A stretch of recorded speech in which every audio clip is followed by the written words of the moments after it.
Hi, this is Lydia Sherrer, author of Love, Lies, and Hocus Pocus, the Lily Singer Adventures, which appears to be backward in the camera. Oh well. This is Book 2, Revelations, and I'm going to read a short excerpt from it. In Book 2, Lily discovers a plot afoot about a possible museum robbery, and also has to deal with her cat gaining mysterious powers that enable him to talk to her. So, we shall get started. It wasn't quite noon when Lily pulled up to her apartment. She'd run errands after leaving the museum, so she had a lot on her mind and in her hands as she got out of the car. It wasn't until she was almost upon him that she noticed Sir Kipling sitting primly on the low wall in front of her building. She started in shock, causing one of her bags to tilt to the side and spill canned goods all over the sidewalk, where they scattered in all directions. "What are you doing outside?" she demanded, torn between concern and annoyance as she bent to gather her things. "Enjoying the sunshine." "What?" She was distracted by a particularly enterprising can of soup that had rolled off the sidewalk and under her car. "You asked what I was doing outside." Lily groaned and straightened. "What I meant was, how did you get outside?" "By walking." "But how did you walk out of a locked apartment?" "Cats go whither they please," he said cryptically. "Locks are meaningless." Eyebrows raised, Lily snorted. "Oh, really? Well, then I suppose solid walls are meaningless too." "Obviously," he replied, the word oozing feline smugness. Lily didn't reply, simply tried to figure out how to rearrange her bags without spilling everything so she could carry him inside. She hoped he wouldn't run away. Normal cats were difficult enough to control. She had no idea what to do with a magical one.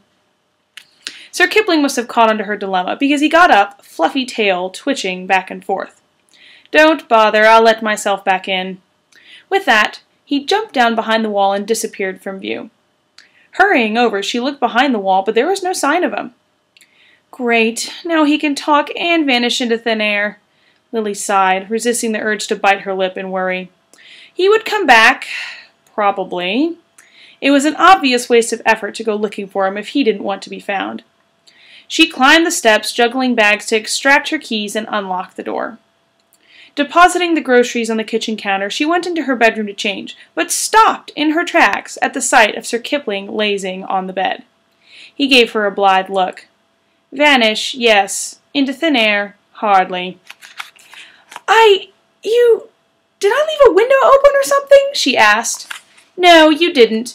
I told you, cats go whither they please." "No, you don't. They're governed by the laws of nature and physics. But you seem to be flaunting those with aplomb. Did the fragment do that to you too?"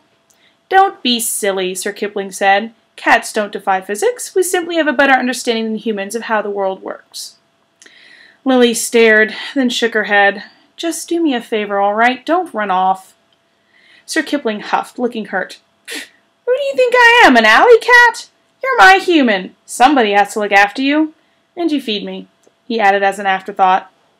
That startled a laugh out of her, and she felt her worry fade. Giving up the effort to fathom feline logic, she proceeded to change clothes, make a large pot of tea, and eat lunch. Once more fed and relaxed, she returned to the bedroom. Sir Kipling appeared to be fast asleep, though an ear twitched when she climbed onto the bed and sat cross-legged with her back to the headboard. "All right, Kip, out with it. What's going on?" He ignored her, so she nudged him with a foot. She was rewarded with a yawn, a stretch, and a reproachful look.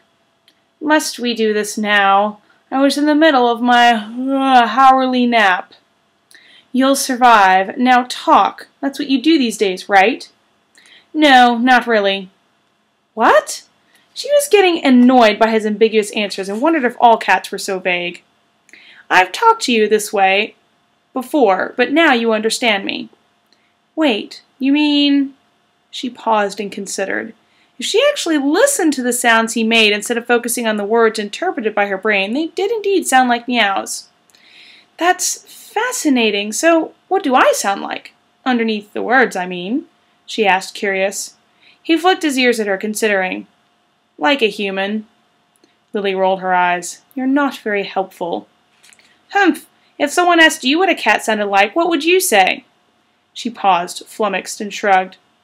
"Like a cat, I guess." "Now who's being unhelpful?" "Still you, as far as I'm concerned, Mr. Evasive," she pointed at him accusingly. "You still haven't explained what you did last night."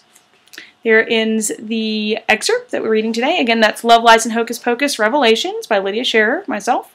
You can find out all about me and my books and links to where you can buy the books on my website, lydiasherrer.com. You should be able to see links in the comments below. Thanks so much for listening.